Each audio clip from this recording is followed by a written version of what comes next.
தொல்காப்பியம் 3 அதிகாரங்கள் 27 இயல்கள் 1610 நூற்பாக்கள்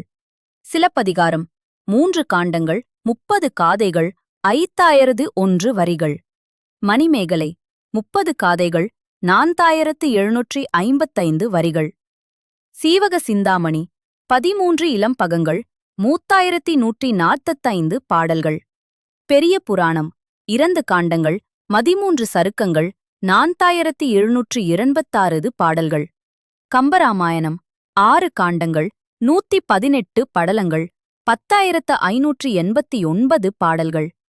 திருவிளையாடல் புராணம் 3 காண்டங்கள் 3143 பாடல்கள் தேம்பாவணி 3 காண்டங்கள் 36 படலங்கள் 3615 பாடல்கள் சீரா புராணம் 3 காண்டங்கள் 92 படலங்கள் 5027 பாடல்கள் இரட்சணிய யாத்திரிகம் 5 பருவங்கள் 47 படலங்கள் 3776 பாடல்கள்